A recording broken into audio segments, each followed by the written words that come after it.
Magandang araw! Ako si Binibining Michelle Bidig, ang guro nyo sa Pilipino. Sa bahaging ito, pagyayamanin pa natin ang iyong kaalaman sa mitolohiya. Iyong mapapanood ang isang halimbawa ng mito mula sa mga taga-Igpugaw ng Pilipinas. Ang mitong ito ay hindi lamang isang kwento, kundi isang mahalagang bahagi ng kasaysayan at kultura ng mga taga-Igpugaw. Ito ay nagpapakita ng kanilang pananaw sa mundo, relasyon sa kalikasan at kanilang mga pananampalataya.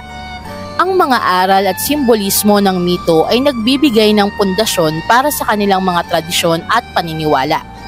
Panoodin at unawain mo ito upang matukoy ang mensahe at layunin ng mitolohiya na may pamagat na nagkaroon ng anak sina Wigan at Bugan. Isinalin sa Pilipino ni Vilma C. Ambat. Hi! Ano ang saysay ng buhay? Naibulalas ni Bugan sa kanyang asawang si Wigan. Hindi man lang tayo magkaroon ng anak. Mukhang hindi pinakikinggan ng mga Diyos ang ating mga panalangin. Sumang-ayon naman si Wigan. Oo, tama ka. Pero halika muna, magmoma tayo at saka natin isipin kung ano ang dapat nating gawin. Matagal na nag-iisipang mag-asawa hanggang nakapagdesisyon si Bugan na magtungo sa tahanan ng mga Diyos sa silangan. Dito ka lang, Wigan. Pupuntahan ko ang mga Diyos sa Sinangnilin, Bumabaker, Bolang at ang Diyos ng mga hayop. Sinimulan ni Bugan ang kanyang paglalakbay. Pumunta siya sa Ibyong, dumaan sa Poitan, nagtungo siya sa silangan papuntang Nababaninan, tumawid siya sa ilog ng Kinakin at narating niya ang lawa ng Ayangan. Nakakita siya ng igat sa lawa. Tinanong siya nito. Saan ka pupunta, Bugan? Sumagot si Bugan. Pupunta ako ng silangan para maghanap ng lalamon sa akin, sapagkat hindi kami magkaroon ng anak ni Wigan. Tumawa ang igat.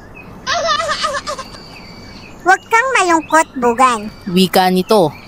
Sige, magtungo ka sa silangan at nakipagkita ka sa mga Diyos. Ipinagpatuloy ni Bugan ang kanyang paglalakbay patungo sa lugar ng mga Diyos. Narating niya ang lawa sa lagod.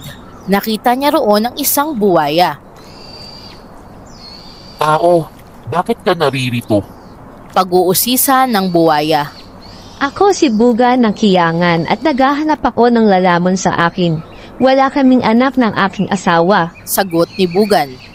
Humikab ang buwaya at nagsabing, Hindi kita maaaring kainin sapagkat napakaganda mo.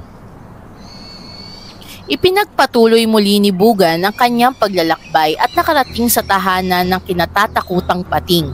Nilabanan niya ang pangangatog ng kanyang tuhod. Hinarap niya ang pating at nagwika. Pakiusap, kainin mo na ako. Kaming mag-asawa ay walang anak. Ayaw ko nang mabuhay pa kung hindi ako magkakaroon ng anak. Sumagot ang pating. Isang malaking kahihiyan kapag kinain kita. Napakaganda mo. Halika muna sa aking tahanan at kumain bago mo ipagpatuloy ang iyong paglalakbay. Pagkatapos sa luha ng pating sa pagkainan, muling naglakad patungong silangan si Bugan.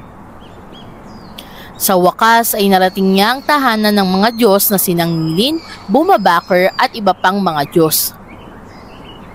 Labis siyang napagod kaya humiga siya sa lusong na nasa labas ng bahay. Doon hinintay ang mga Diyos. Lingid sa kanyang kaalaman, nasa loob lamang ng bahay si Bumabaker.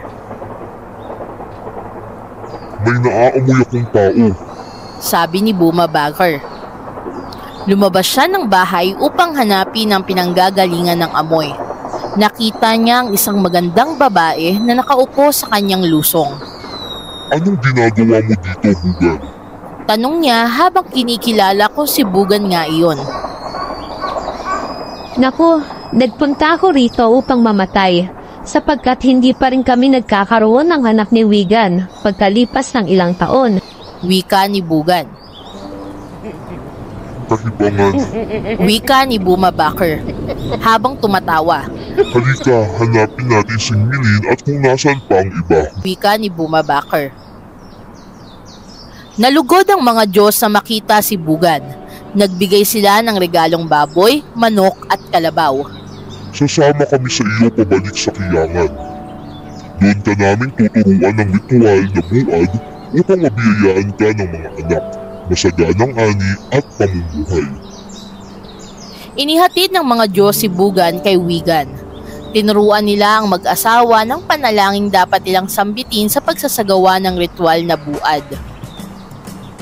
Isinagawa ni Wigan at Bugan ang ritual at pinasalamatan ng kanilang mga Diyos. Pagkalipas ng ilang buwan, walang mapagsidla ng kaligayahan ng mag-asawa dahil sa buhay na tumitibok sa sinapupunan ni Bugan. Wakas. Nagkaroon ng anak sina Wigan at Bugan. Isinalin sa Pilipino ni Vilma C. Ambat.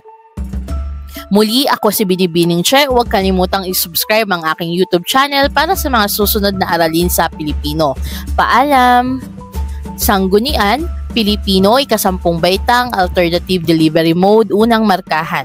Module 1, Mito mula sa Rome, Italy, unang edisyon 2020.